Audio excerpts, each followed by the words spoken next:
Now, our moms called during the break and said we were supposed to behave. Besides, we ran out of duct tape.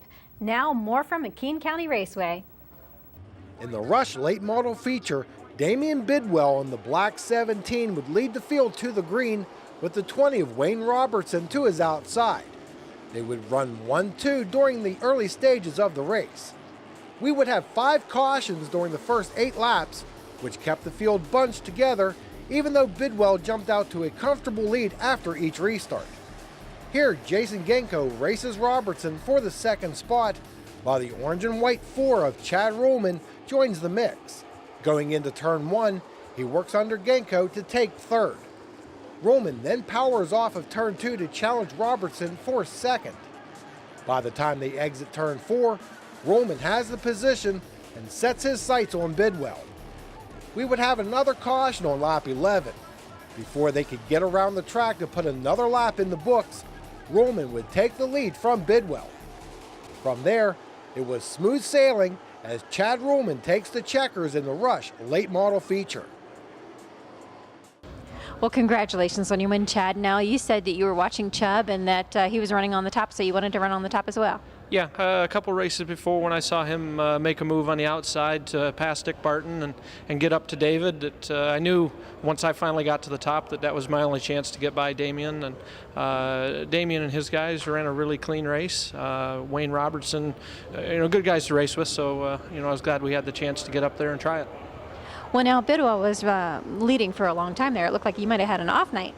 Yeah, his stuff's always strong here. Another local guy. Same with Wayne Robertson and Jason Genko. Really good guys. And just on the restart, I caught them, trying to be a little defensive on the bottom, and just made a Hail Mary on the outside to try, something different. Well, now you've had, I believe, 7 wins this season. Is this an unusual season? This is unusual for us.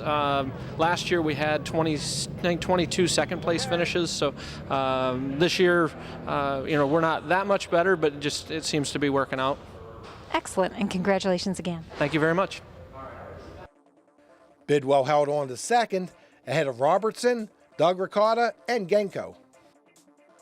Now, there are some big special events across the Keystone State this week, starting Tuesday at Big Diamond Speedway, where the World of Outlaw late models pay a visit. Of course, after that, they go to Lernerville for the Firecracker 100 weekend. Also, the Pennsylvania Sprint Speed Week Series starts Friday at Williams Grove. They'll be making a stop at Path Valley next Sunday in an event promoted by former driver Fred Raymer. So, Freddie, what led you to promote the Posse at the Path? Well, we're just, I've complained about what all the other promoters do. I figured it was, time for me to step up. So we're going to go up and see how that works out. It's June 29th. It's the third night of Speed Weeks, and Path Valley is a great racetrack. I mean, a lot of racing. You don't go 100 miles an hour, 200 mile an hour, but you really race hard. In the future, can we expect you to promote any more races or possibly tracks?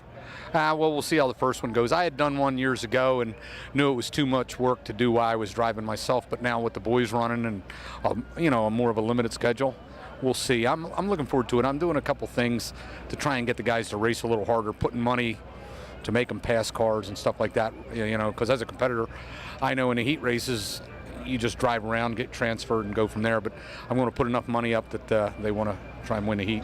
Well, it must be difficult finding the time to divide up between your team and promoting this race.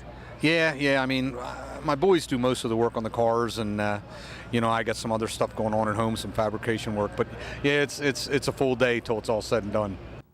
Now, before we go, we'd like to give a shout out to 79-year-old Cowboy Jim Kennedy, who won his 305 Sprint feature at Racing for Heroes Raceway on Friday night. Yes, but he did flip his car at AMP the next night. I guess you could say he went from the thrill of victory to the agony of defeat.